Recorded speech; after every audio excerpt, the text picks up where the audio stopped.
ఒక రాజుగారి సభలో ఒక మహాపండితుడు ఇలా చెప్తున్నాడంట. పరీక్షిత్ మహారాజుకి సుఖముని 7 రోజులలో ఎలా మోక్షాన్ని ప్రసాదించాడు, భాగవతం కథలు చెప్పి అతనికి ముక్తిని ఎలా ప్రసాదించాడు, మోక్షాన్ని ఎలా ప్రసాదించాడు అని చెప్పాడంట. దానికి మహారాజు, అయితే మీరు కూడా నాకు భాగవత కథలు చెప్పి నాకు కూడా 7 రోజుల్లో మోక్షాన్ని ముక్తిని ప్రసాదించేలా చేయగలరా అని అడిగాడంట. దానికి పండితుడు సరేనని ఒప్పుకున్నాడట. నేను మోక్షాన్ని ముక్తిని ప్రసాదించేలా చేయగలను రాజా అని ఒప్పుకున్నాడంట.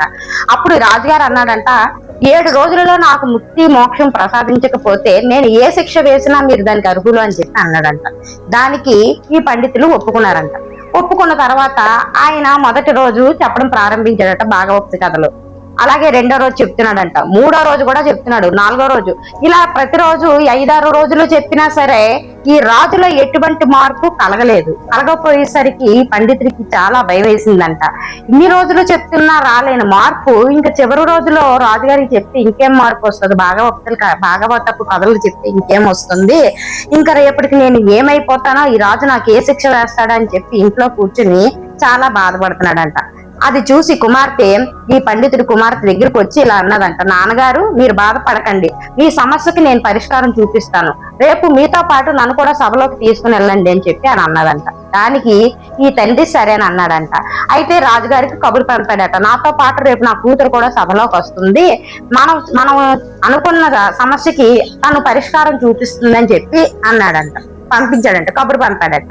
పంపిన దానికి రాజుగారు కూడా సరేనని ఒప్పుకున్నారంట. ఒప్పుకున్న తర్వాత ఆ మరుసటి రోజు తండ్రితో పాటు ఆమె కూడా సభలోకి వెళ్ళిందంట. వెళ్ళిన తర్వాత ఆమె ఏం చేసిందంట, మా నాన్నగారు చెప్పిన దాంట్లో విన్నారు కదా, నేను ఏది చెప్పినా మీరు ఊరుకోవాలి అని చెప్పి అన్నదంట.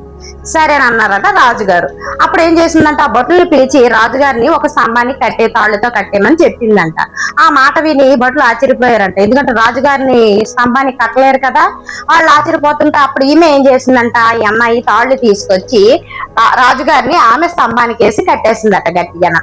కట్టేసిన తర్వాత అలాగే తండ్రిని కూడా కట్టేమని చెప్పిందట. ఒక స్తంభం తీసుకుని వెళ్ళి బట్టలు పిలిపించి తండ్రిని కూడా అలాగే స్తంభానికి కట్టేమని చెప్పిందట. అప్పుడు బట్టలు ఆయన కూడా స్తంభానికి వేసి కట్టేశారట.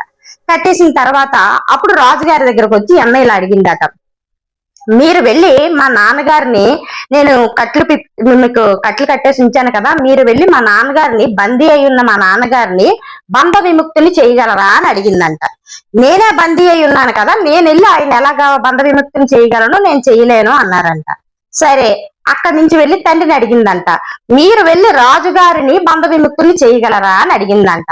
దానికి ఆయన కూడా అదే సమాధానం చెప్పాడట, నేనే బందీనై ఉన్నప్పుడు రాజుగారిని నేను ఎలా బంధ విముక్తిని చేయగలను అని చెప్పి అన్నదంట. అప్పుడు వాళ్ళిద్దరిని ఇలా అడిగిందట, మీ ఇద్దరిని నేను బంధ విముక్తురాల్ని చేయగలనా అని అడిగిందంట. దానికి వాళ్ళిద్దరు నువ్వు చేయగలవు అన్నారంట. ఎలా అని అడిగిందంట ఆమె. నువ్వు బందీగా లేవు కాబట్టి మా ఇద్దరిని బంధ విముక్తులు చేయడానికి నీకు అవకాశం ఉంది అని చెప్పారంట వీళ్ళిద్దరు. అప్పుడు ఆమె ఇలా అన్నదంట, ఇలాగే పరీక్షిత్ మహారాజునికి మోక్షాన్ని ముక్తిని ప్రసాదించాలి అంటే సుఖమును కూడా బంధ విముక్తుడు అయ్యాడు కాబట్టి పరీక్షిత్ మహారాజుకి మోక్షాన్ని ముక్తిని ప్రసాదించగలిగాడు. మనం ఒకరిని బంధ విముక్తులు చేయగలము అంటే మనం ముందు ఆ బంధ విముక్తి నుంచి బయటికి రాగలగాలి. నా తండ్రి ఇంకా సంసారం, బాధ్యతలు, బరువులు, ఈ దుఃఖాలలో ఇంకా ఈ బంధంలోనే బందీ అయి ఉన్నప్పుడు మిమ్మల్ని ఎలా బంధ విముక్తిని చేయగలడు? సుఖముని అంటే బంధ విముక్తిని చేసే శక్తి ఆయనకుంది. ఎందుకంటే ఆయన ముక్తిని పొందాడు కాబట్టి ఇంకొకరికి ముక్తిని ప్రసాదించే శక్తి ఆయనకు ఉంది. కానీ నా తండ్రికి ఇంకా అది లేదు కాబట్టి ఒక బందీ అయి ఉన్నవాడు ఇంకొకరిని బంధ విముక్తిని చెయ్యాలంటే అది కష్టం అని చెప్పేసి అమ్మాయి చెప్పిందంట.